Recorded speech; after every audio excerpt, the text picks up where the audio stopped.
Great. Welcome, everyone, to the monthly webinar on the value of water in Canada. My name is Roy Brouwer. I'm very happy to see you back online. I recognize some of the names in the attendance list. We're very happy to have Merrell-Ann Phare with us today. Before I introduce you, I would like to briefly acknowledge that I participate today from traditional territories of the Neutral, Anishinaabe, and Haudenosaunee people. Our main campus here at the University of Waterloo is situated on the Haldimand Tract, the land granted to the Six Nations. That includes 6 miles on each side of the Grand River, as shown here on the map. Our work in the University of Waterloo and the Water Institute specifically towards reconciliation takes place across our campuses through research, learning, teaching, and community building, and is centralized within our Indigenous Initiatives Office. I invite you to briefly consider the traditional territory where you are. So I'm happy to introduce the speaker of today, Merrell-Ann Phare.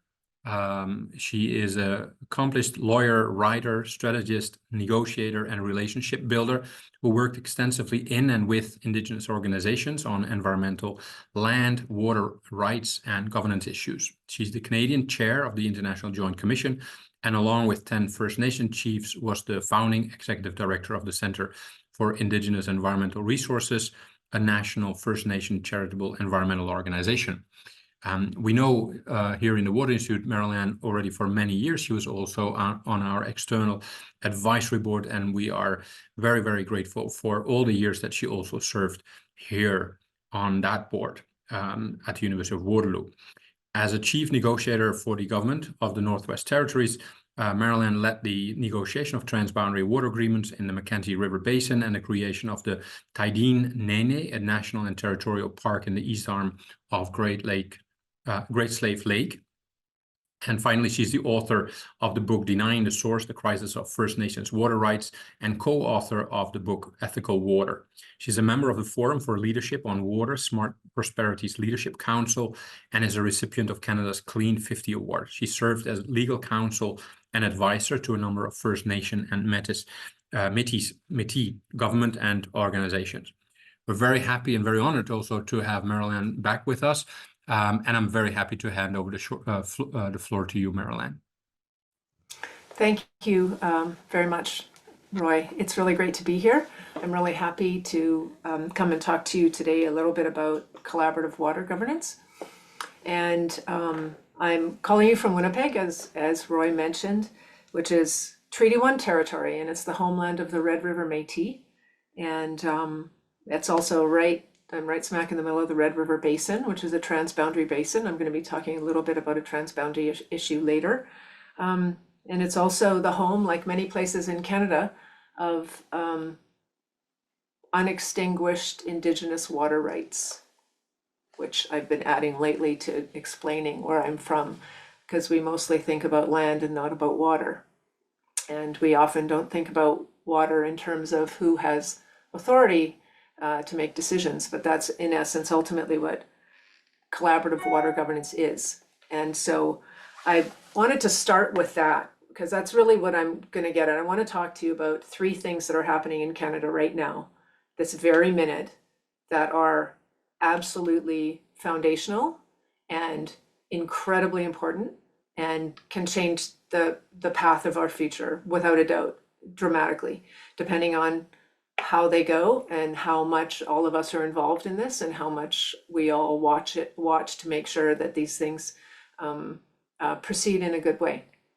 And so, but I want to start with this idea because they all involve what I call collaborative water governance.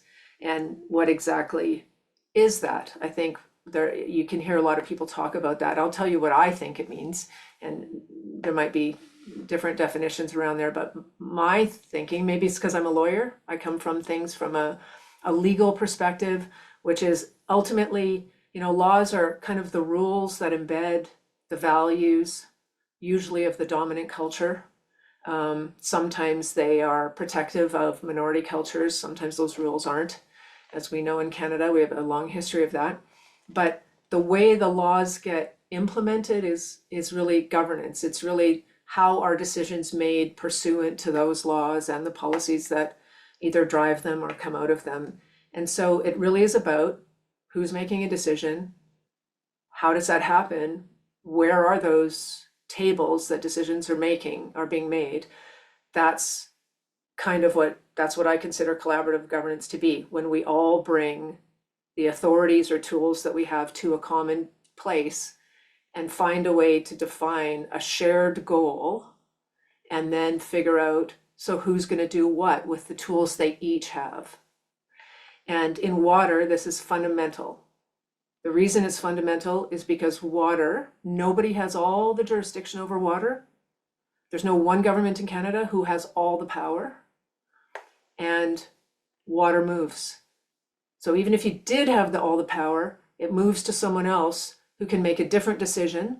It either comes from somewhere else or moves to somewhere else, and those decisions can impact you and make your life much more difficult or much easier, or you can impact someone else. And so that's the movement of water and the fact that it carries with it every single good or bad decision that is made upstream, and it carries it downstream. And so if there's anything that requires governments, jurisdictions to work together and to bring their authorities to the table for our long-term survival, it is water. And that whole concept is what I call collaborative governance. And so another way to think of it, building off of a concept that we do know about, the courts talk about it all the time, politicians talk about it all the time, this idea of cooperative federalism. This is where, in our country, no one government has all the power over a whole bunch of things, and we have to work together as different levels of government. The problem is, in the work that I do, is that forever, really, that has not involved Indigenous authorities. It has only involved Crown authorities, federal and provincial and territorial and municipal authorities. Their Indigenous people have not been at those decision-making tables. And so I often think of collaborative governance as cooperative federalism, as it with Indigenous people at the table, as in recognition of the fact that they were founding nations of this country. They have authorities that form the basis of our country, whether or not they have been fully recognized to date, but they exist, and they actually, their values should be forming a basis of our society's values also, and it should be recognized in all of our legal systems. This is what I think true reconciliation means, is a full recognition of that history. So you can imagine, though, it's kind of hard to think about how could we do that, right? We have a lot of existing structures that were created without Indigenous nations or any of their considerations at the table.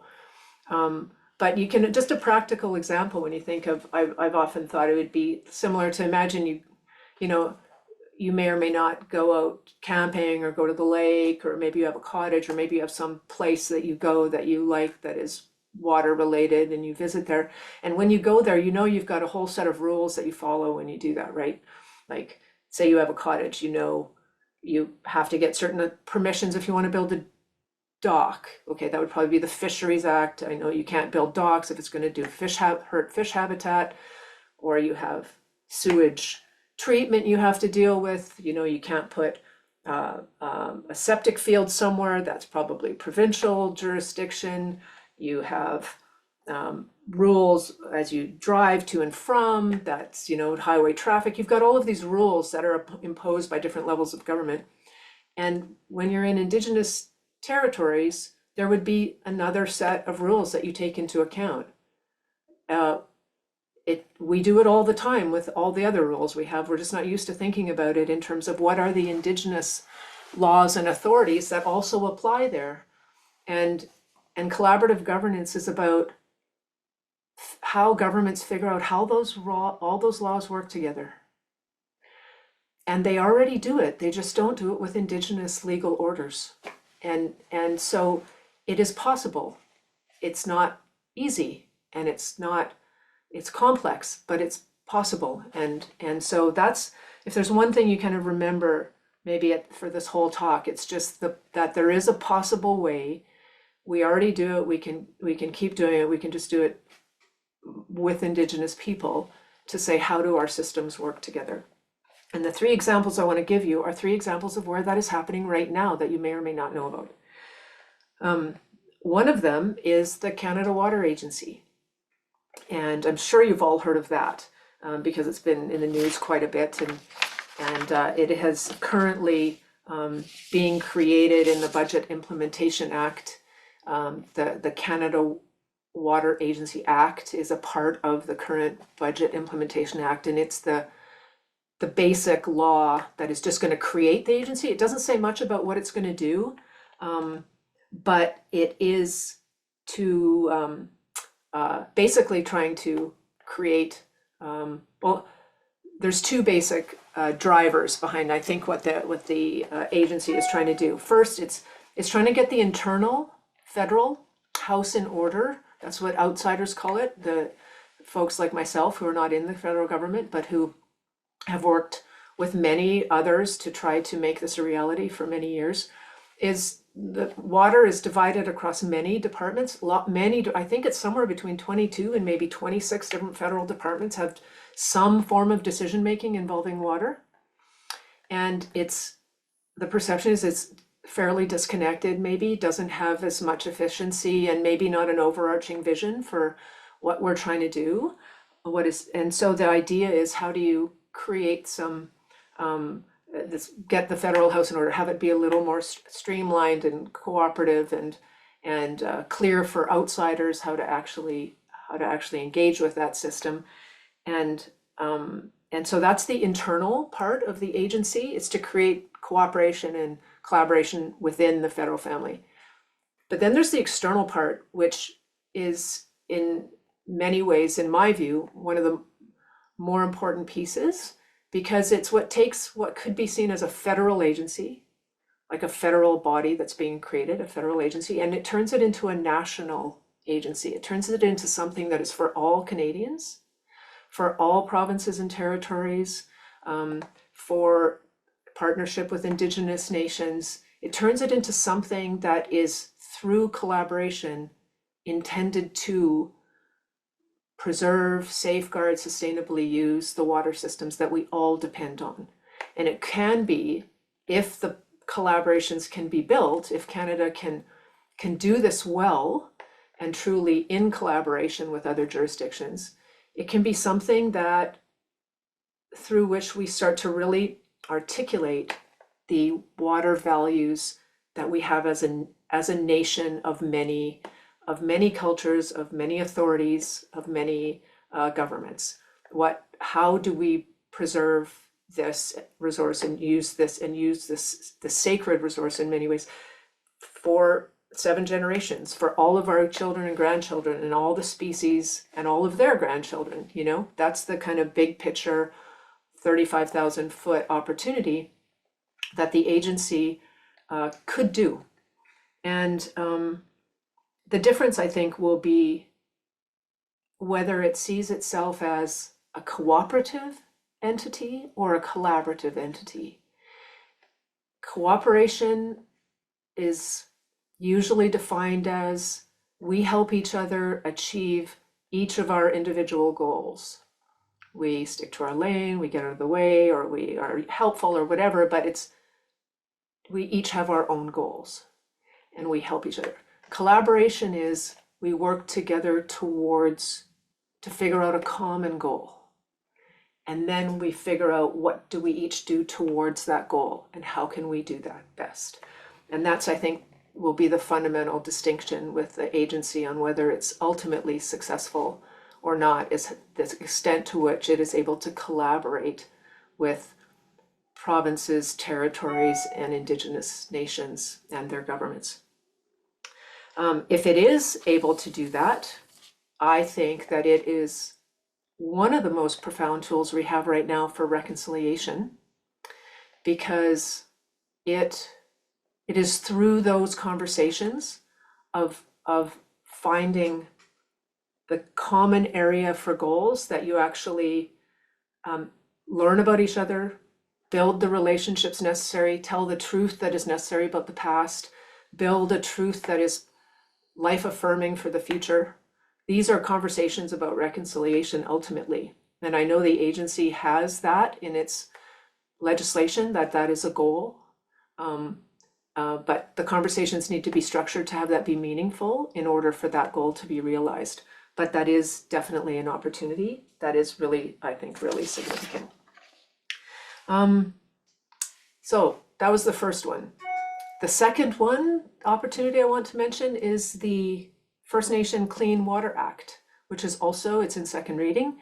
It is Bill C-61, and I was legal advisor to AFN on this particular file. And there's many things that this act does and does not do, and I'm not going to talk about any of them except for one thing in the interest of time, because it was created to finally address the challenges of providing safe and clean drinking water to First Nations on reserve. And it does much more than that. And it is, has to survive the readings process to be proclaimed into law. But one thing it does do is it recognizes the inherent right to self-government over water and source water, both on and off reserve. And I'll just let that sink in for a minute, because it's the first time in Canadian history that a piece of legislation has done that. And there's some caveats to that though, some issues about what that actually means. On reserve, so it's what it's trying to really do is say, First Nations, of course, the federal government finally recognizes these existing unextinguished rights of Indigenous nations to their waters and source water on reserve. And that First Nations, of course, may create all kinds of laws and have their own systems completely for providing all of the safe drinking water and protecting source water and doing all of the things that are related to water on reserve. Of course, they need resources for that. That's the biggest question that is outstanding on this, is will they be resourced to do that? I won't talk about that here, but note that everybody's very aware of the funding issue. The really complex question is, what about the recognition off reserve? That's traditionally provincial territory, right? That's provincial land and Indigenous traditional territories or ancestral territories, treaty territories, unextinguished title territories. The conventional thinking is that's where the province's jurisdiction is. But this is saying no, Indigenous people also have the inherent right to self-government to make decisions about waters off reserve. The legislation says one thing though that is really important, and it is that when it comes to off reserve, that the implementation of that right is subject to an agreement between the federal government, the provincial or territorial government, and the Indigenous nation about how the laws will work together. So if you think back to what I said about collaborative governance, it's about how laws work together. You can see that this section is both very smart, because that's actually what we need to do with water, but it's also very, very difficult, because it means that unless the First Nation and Canada and the relevant province are able to negotiate an agreement on how those laws will work together, that the law, at least under that, this federal law would say that the First Nation right would not be implemented. And so it's either a really disingenuous way to push off the responsibility to a province, or it's a real recognition that this is what we need to do to properly manage water. I'm optimistic, and I want to believe, and I will push for the fact that it is actually the proper way to do this, and it is what's needed. But I'm not naive as to how difficult it will be, and these will be key moments for every province in the country to say, we really need to step up and do this, because this is the way we all achieve, a reconciliation-based pathway that helps preserve and use the waters the way we need them to be used according to a common set of goals that we identify. I mean, that's really the only way for this sort of thing. And this is the opportunity for provinces to show that they will do it and that they can do it, and that they're willing to partner well with Indigenous nations and Canada to make this happen. The third one I want to talk about is the just announced on Monday. As you saw, I'm with the International Joint Commission. I'm one of the commissioners. I'm the chair at this moment. And the on Monday, there was an announcement that IJC, which is the International Joint Commission, is a transboundary water commission that was created by the Boundary Waters Treaty of 1909. And that treaty is between Canada and the United States. And it basically created an agreement between the two countries to try to resolve conflicts and prevent conflicts rather than fight about water. And the mechanism that they use for that is the International Joint Commission. They ask the Commission, which has 3 commissioners that are Canadian and 3 commissioners that are American, that are appointed by the Prime Minister and the President, and many, many, many staff, almost 200 people, and we have a series of boards all along the boundary that do all the hard work of the institution. They're amazing people who really work in each of the watersheds to try to prevent and resolve conflict between Canada and the US, because the waters flow both directions depending on where you are on the border. And the International Joint Commission resolves conflict and addresses questions that are asked of it through things called references. We don't just run willy-nilly around and do what we want to do. We do what we're asked to do. That's our mandate. And so we were just, and we haven't been asked to do something like this for a little while now, but we were asked on Monday by, well, interestingly, by the 2 countries, so Canada and the US, but also with the support and consensus of the Ktunaxa Nation in British Columbia, southern British Columbia, to investigate and do a study that synthesizes the science and the traditional knowledge around water quality, and in particular water pollution, in southern BC in the Elk Valley. And that is where there are selenium pollution problems that are crossing the border. The company is Teck Resources, and they have mining operations there, and they are licensed to do the mining operations they do, but they also, there have been community concerns for a very long time, and this issue has been discussed for a long time. And IJC is a neutral body that is asked to look at the question, synthesize. Sometimes we do original research, but mostly what we will do is look at the research that's out there, have public hearings, do have a bunch of conversations with all the impacted players, and really come up with some recommendations at the end of the day that we make to the governments.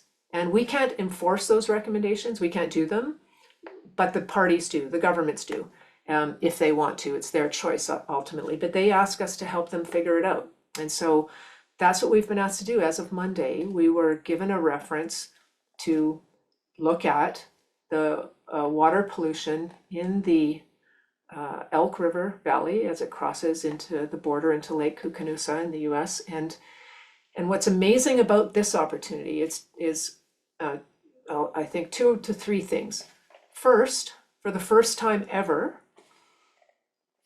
the reference itself was drafting the reference was a collaborative effort between Canada, the US, and the impacted nations, the Ktunaxa Nation. That's never been done before.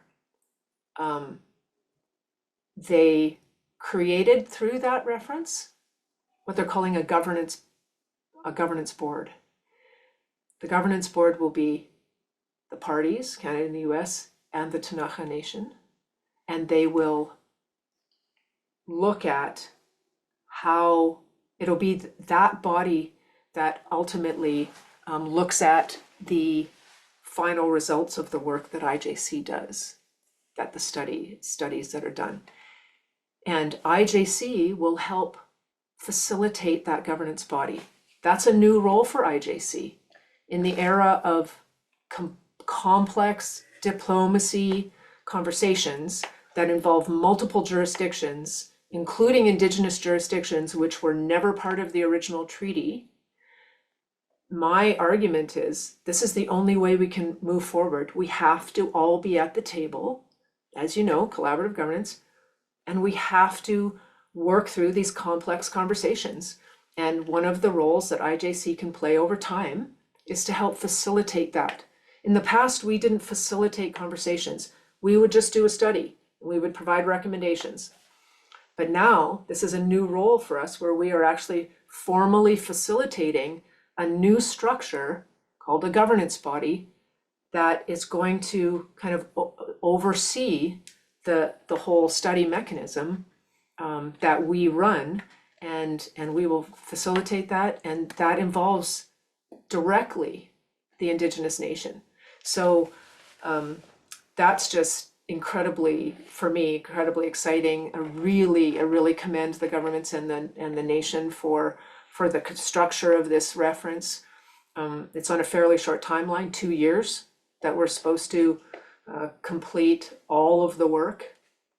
And you can see that depending on how we actually, how this actually goes at the end of the 2 years, it could answer or explore and come up with recommendations regarding many issues of Indigenous exclusion all the way along the border. Because as I said, Indigenous nations were not part of the original treaty signing in 1909, and that's the problem that we want to, address. One of the ways you can address it is, well, open up the treaty and renegotiate it. But I think all players know that that would be a very challenging thing to do. And I don't think there's any support anywhere for that approach. What you really need to do is change your governance structures to deal with the things that weren't dealt with then. And that's what this is. This particular mechanism is an attempt at that. And so we will see how that goes. But it's yet another evolution on governance, but it's in a transboundary context. And it's also a transboundary nation. You have the Ktunaxa Nation has the Canadian side, but also the American side, and they're separated by a problematic Canada-US political border, right? And so there's lots of interesting questions that will be actually addressed through this. And of course, those nations will bring in traditional knowledge into this study. And it's not just the Western science that we're looking at, it is the knowledge of the nations themselves and at all levels. And I don't think that that's ever been done, certainly not to this extent, nowhere near this extent if it has been done before. So quite excited about this opportunity here. And so that was the 3 examples I wanted to share with you that I think are proof. If we're concerned about things don't seem to be working and things aren't evolving and it's too hard, I would disavow you of that. I actually think that the just one sec, let me turn this off because I keep getting dinging there. I actually think that this is proof that we can actually change our systems. They're created by us. We can change them. We can change them through the law. We can also change them outside of the law through how we implement it, through the governance choices we make. And I want to just leave you with some takeaways, which I'm hoping now, because I'm about halfway through, and I really wanted to finish early so that we could have a conversation and we could ask questions. We could have a dialogue if it's possible. Not because I have answers, but because I actually find that people ask really tough questions that help people like me figure out the things they need to be thinking about. And so I'm hoping that we can do that in just a moment, but I want to summarize with sort of some key messages that I would hope to leave with you. One is that no one has all the water jurisdiction in Canada. You just need to remember that.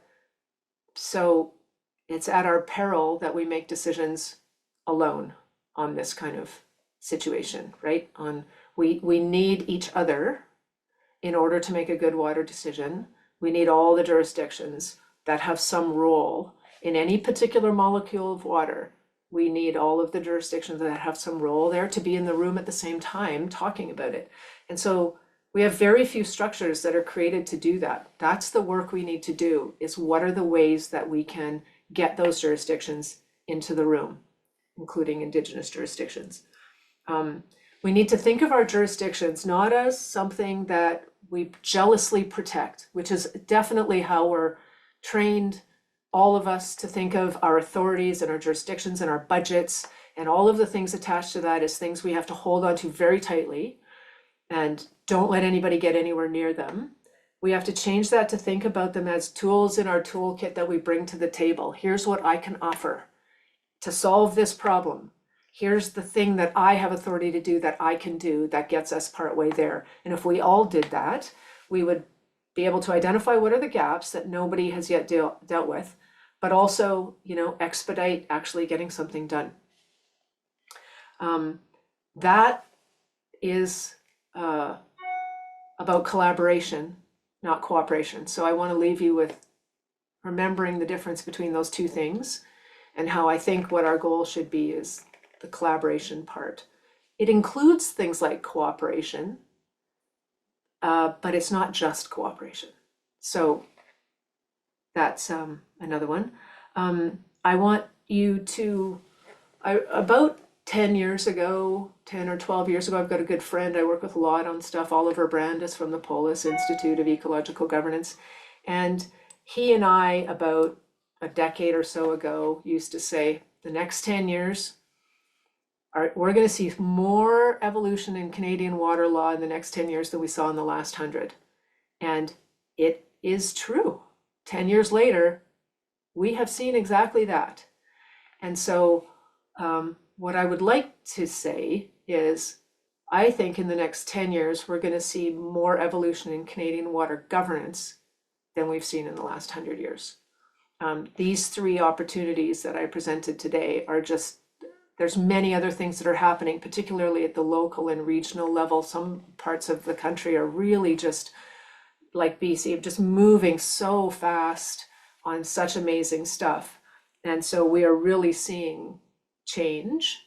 And so I urge you to not believe only all of the terrible things you see in the news about how bad things are, but to remember that there are things that are actually being done that are focused on structural change.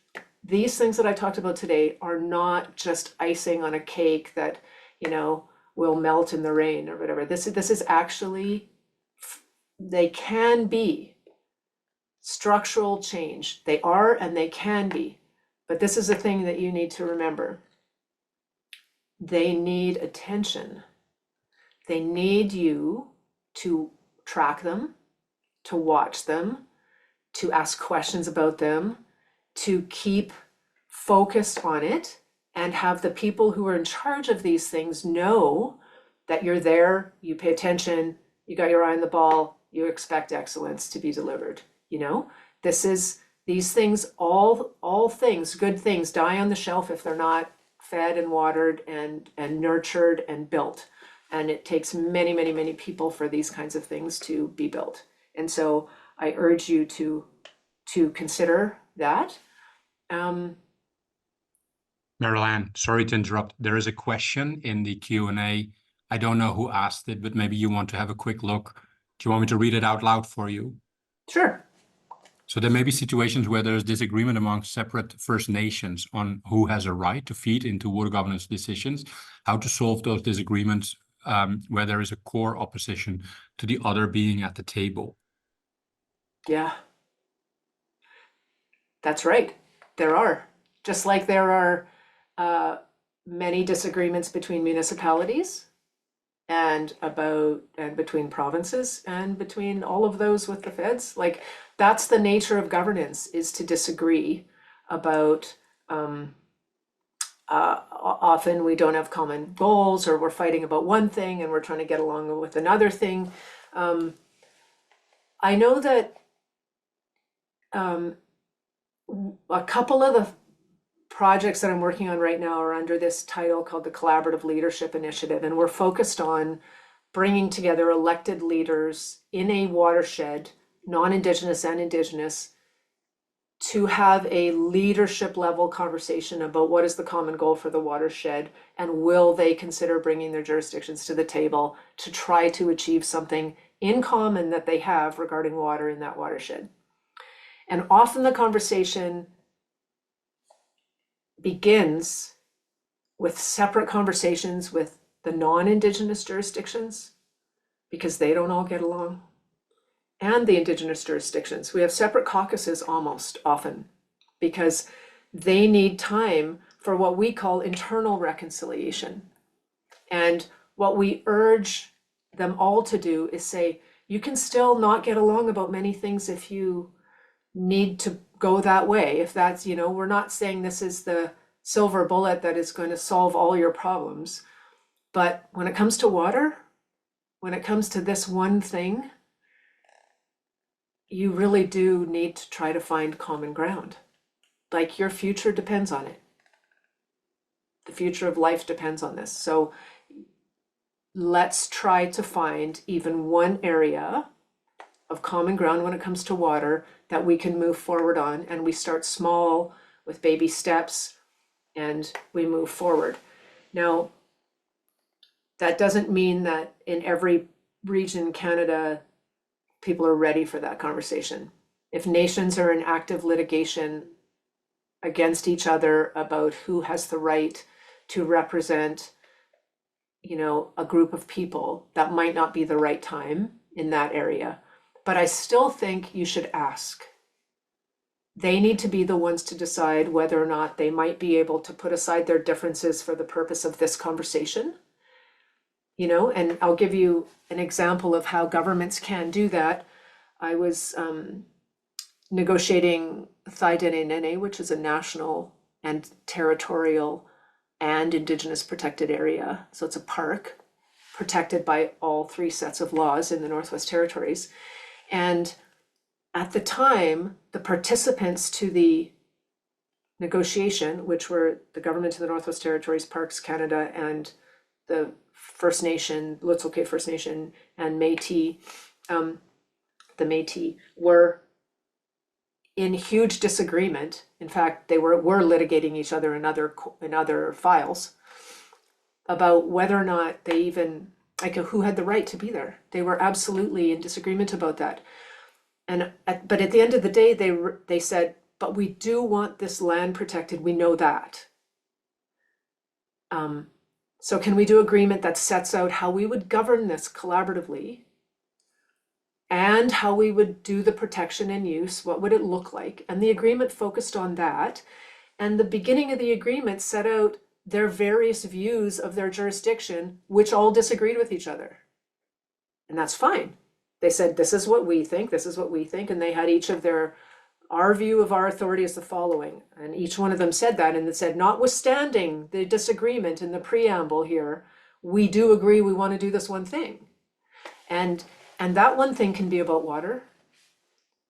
And this is where there's hope, there's possibility. I'm not saying it's every region or every area is ready for it yet, but I would urge even Indigenous nations who are in the process of determining who's representing whom to consider the opportunity related to having a conversation about a water goal that they can collaboratively achieve separately from that conversation about who has legal authority to represent whom. And so my final point, and unless there's other questions, was just at the end of the day, this is in my mind, and I know lots of people are skeptical about reconciliation, but I will always go back to it because I believe these are the conversations that are necessary to right all of those, to address the impact of many of the historical wrongs that continue to this day through the systems we've created. We need to evolve the systems we've created, and we need to do so with Indigenous nations. And I work in a very narrow field. It's all about law and water, etc. And so within the scope of that, to me, this is the way that you can have the conversation that creates what we should have done from the beginning. You know, we should have created these systems from the beginning, but that's not Canada's history. So now we're charged with figuring it out now. And at the end of the day, I think my personal hope is that these structures create decisions for water that result in a reconciliation between humans and the earth. Because at the end of the day, that's the thing that keeps us alive, right? That's the thing that keeps ecosystems alive, and through them, us, is that we have the opportunity to talk about how much do we take, when do we stop, when is enough enough, how do we share the pain, how do we share the benefits, like something that is truly equitable in terms of our relationship with each other and with the earth. And so, and that the only way we could ever have that conversation is if the key people are at the table there for that. We cannot have that unilaterally anymore. So, yeah, I'll stop there and leave it at that. Thank you, Merrell-Ann. Merrell-Ann, sorry, there is one more question. Are you able to take another question? Oh, Or? yeah. So Nancy is very excited about your new IJC reference, and she asks how rare it is. Do you know when the last time was that there was a reference? And do you think that this could be a sign that the parties are putting more trust into the IJC? Yeah. Okay, I'm gonna get the reference wrong, but I know it's been a while. I think our last one, geez, I wonder if anybody from the IJC is actually on this panel, on this call, but I think the St. Mary Milk reference that we have right now, I can't remember how long ago we got it, but I think we only have one that is ongoing right now, and it's really working full steam ahead. But we don't get many, and we don't have them. They're sort of few and far between, which is a good thing, because it sort of shows we're good on a daily basis of actually preventing and resolving disputes. It's when they get really difficult and really complex that you go, maybe we need to actually step back and formalize this into a reference. And so it's been a while. Now, the trust over the IJC, I think there's one of the historical challenges is that we are asked to look at things neutrally and to make recommendations, and not everybody likes those recommendations all the time, right? But that's the role of a neutral body, is to say, here's what the science and now the traditional knowledge and all the people we've talked to, here's what's said. And so I don't think it's an issue necessarily of trust. I think IJC is a trusted institution for doing that, but that doesn't mean that everybody likes the answers that not the answers, but the recommendations we give, right? And so this is where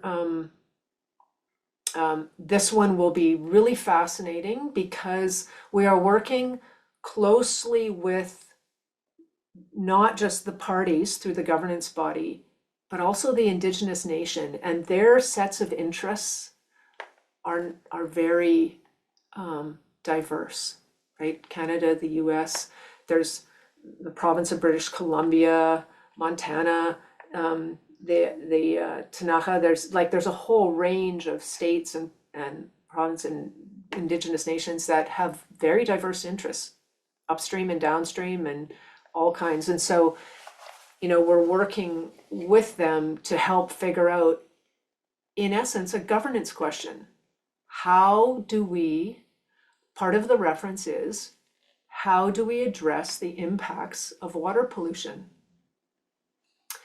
And the we meaning them, all of those players. And they're not really used to working in an ongoing way, really consistently together. I think there are state provincial relationships that have been around for a long time, and they work together, and Canada and the US talk to their players, etc. But the involvement of the nation is a whole game changer completely, and that opens up a whole different conversation. And so yeah, it is incredibly I'm incredibly optimistic and hopeful about this one and its possibility, its potential for really changing the face of how things are done, and how things are understood, and how important governance is as a solution to a lot of these problems. I see is there another question there? There's one. Oh. There's one in the chat. Okay. It's That was Nancy Gaucher. Hi, Nancy. Sorry, I didn't realize that was you. Okay, how about a collaborative residential water recycling effort, something we can all participate in, utilizing a domestically created water recycling bin? I think it's more of a statement. So Yeah, that's, I mean, I'm gonna say yes and support. If you're in governance, you've probably heard of the framing nested governance. And what that is recognizing that decisions are made at different levels and they build on each other and need to connect to each other. What you often will hear is it's not good having top-down decisions. So when the federal government just imposes something, they often get pushback. But if from the ground up, if you're trying to move change, you've got many layers above you, you've got to influence to get that change. Very long, slow process, very difficult. And we, in the face of climate change and emergencies involving water and fire, et cetera, we've got to move way faster than that. And so, you talk about the nestedness of systems. How do they link? What are their communication mechanisms? What can each layer do fully within its layer? And how does it connect to the next layer? What are the enabling conditions that each layer needs to have in place, usually provided by the layer above it or below it? And so your idea of a collaborative residential water recycling process, like done fairly domestically, I think I would, on the ground is how I interpret that, is exactly the kind of thinking. You've got to think of all of the little pieces that make up each layer and how collaborative can you make them? Who are your neighbors? Who are the other jurisdictions that need to be there, or authorities, towards a common goal? And I think that focusing on the goal is the way through a usually very intractable conversation about, hey, I don't have to talk to you, I've got all the authority. It's my law that's the one that applies here, et cetera, et cetera. It's like, you don't need to have that conversation. What you need to have the conversation about is what's the goal and what can you each bring to accomplish that goal. That level of collaboration and coordination is the way things have moved, in my experience. I've seen them move that way. So it works. And that's that's a great idea. I mean, I urge you to try it.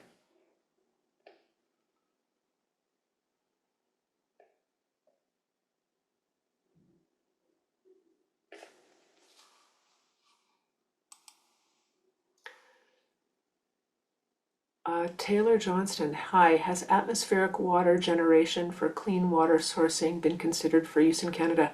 I have no idea.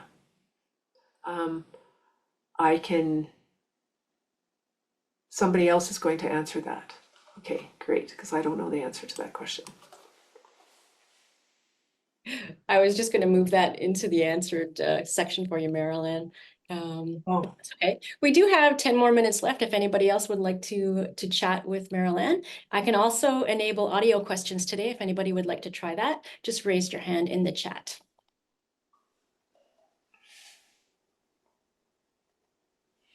And I think Roy might be having technical difficulties. We'll give Roy a minute to rejoin us as well. I'm still here. Oh, okay. Yeah. Yeah. So Merrell-Ann, I don't know if you wanna continue a little bit more and see if in the meantime we get some more questions, or we got 9 more minutes. We can also start towards wrapping it up. What do you prefer? I can say just a couple more things about the First Nation Clean Water Act, because I think that is going to need all Canadians. It's in second reading right now. So if you're familiar with the legislative process, the parliamentary process, it goes through 3 readings, and it may go to what's called going to committee. So at the second reading, it's sometimes go to committee, which means it's going to be studied a little bit more, and then it goes through the. I think the hope is that this becomes law by the fall. And I just wanted to give a little bit of, I'll give you a little bit of background on how significant this is. I only talked about one provision, and it's a whole law. It's got many, many things. But the significance of this bill is, you may or may not be aware that there was a class action litigation against Canada for its failure to provide safe drinking water to First Nations. And that did not go to court. It was settled out of court. And the settlement agreement is online. And one of the things in the settlement agreement was Canada committed to creating this legislation. And we had safe drinking water legislation before this one that was created under a previous government, but it was soundly and almost uniformly criticized by Indigenous nations as being inadequate for many, many reasons, which I won't get into, but they really opposed legislation and have been calling for years for its repeal, and they just refused to work with it or under it. And so that legislation was repealed last year pursuant to the settlement agreement. And then the law itself was developed, this new one, Bill C-61, was developed through a process called co-development. And I want to take some time to just share with you that process piece on this, because normally legislation is developed by a government internally based on either a direction that they get, say from cabinet or from the premier or prime minister, et cetera, depending on the level you're talking about, or a department really thinks it's necessary, they have a mandate, et cetera, whatever. They've got a reason why they feel that this legislation is necessary. They develop it, they develop what are called, in essence, drafting instructions. There's many steps before that, but they get to a point where they have a document that says, here's what we want in the legislation, and they hand it over to a Justice Department who writes it up for them. And then the minister takes it into the House, and it goes through a process of being looked at by everybody else. But it's the government of the day that proposes it, and they write it. And sometimes they engage with others while they're doing that. Sometimes they will even consult with others while they're doing that. But it's their law, and they write it. So the process of co-development is all hands on the pen with Indigenous nations.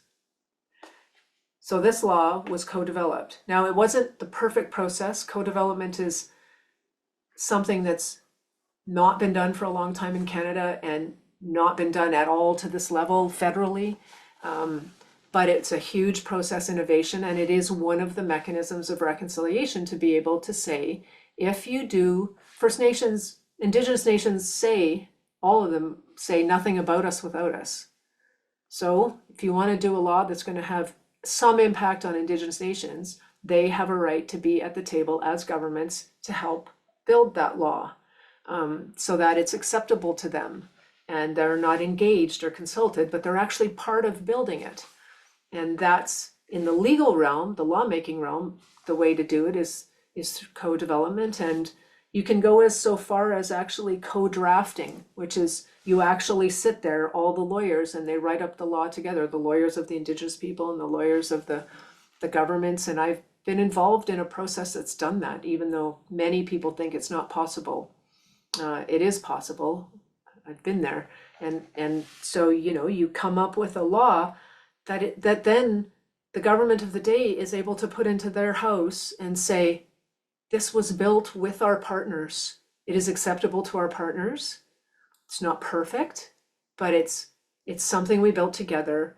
And that sends a very strong message to the legislative process, you know, that there's potential support, really good thinking, Indigenous values and authorities, etc. So I wanted to tell you that that's how this act was developed. That's how all laws that affect any part of Indigenous reality should be developed, in my view. And that's yet another mechanism for collaboration towards, you know, righting the wrongs of the past. Thank you. Thank you very much, Merrell-Ann. We are 4 minutes to the hour. There is one more question from an anonymous attendee. How to move from a governance table of 2 or 3 jurisdictions to a governance table of potentially 20 to 30. The mechanisms for engagement, discussion, and negotiation might differ. I would agree with that. They would differ. I would point you to, for example, the negotiations on the residential school settlement agreement. I think they had 30 people around the table and all their lawyers. Like, it can be done. But the optimal, you know, there's optimal group size. And there's a question in the negotiations I've been a part of where we've created tiers of people, like main groups, side groups, core groups, you know. It's all about, just like nested governance, it's about how strong are your links and your communication mechanisms, because you generally can't have 30 or 40 people on at a table. You have to create people who act on behalf of other people, but they need to be supported to act, right? They need extensive resources to engage with all of those people, to bring those messages forward, to connect back with them, to get instructions from them. Like, you've got to support the system that supports the table then. And it can be done, though. It can, yeah. And the Indigenous nations in particular, but others have to do that too. You have to ask them to figure it out for themselves. Who do they want at the table? And that sometimes takes a while too, for them to figure out how they're going to structure themselves. Yeah. Thank you so much, Merrell-Ann. I think we have to, we've basically come to the end. We're 2 minutes to the hour. Thank you so much for this amazing storytelling without slides. We were talking a little bit about that before you started. Very impressive, an amazing story that you were willing to share with us. Thank you so much for being with us, giving us insight in the complexity of the legislative context in Canada, and also your positive attitude. You're so dearly missed in our advisory board, I have to tell you. It's very good to hear these positive signals, thinking about the reference that you were talking about. And also, we're talking a lot about the laws, but the way you talk about it makes us also realize that behind these laws are people, and there are people that are implementing the laws. And so your positivity in working with these laws and making these laws, and the complexity of the legal landscape here in Canada, making that workable by bringing people together in one and the same room. That's an amazing message, and a very positive one. Thank you so much. It makes us realize that it takes very good, willing people like yourself to work with these laws and have the intention, the right intention to collaborate with the different cultures, as you mentioned earlier on in your talk, living in Canada, using the water, depending on the water, and making sure that their voices are all heard in these important discussions about the values of water in Canada. So thank you so much for being with us. Thank you very much for the people online for attending this webinar. We hope to see you again in a month's time. I just have to quickly check. Oh yeah, on Wednesday, April the 10th, we'll have the next webinar, and we'll have 2 persons from Statistics Canada, Anne-Helen Jean-Baptiste and Mark Henry, talk about the way they account for the values of water in their accounting living system. Thank you all for joining. Merrell-Ann, thank you once again very, very much for being with us and sharing your insights with us. Have a wonderful day, and looking forward to see you all again next time. And before I forget, thank you, Julie, for the production behind the scenes.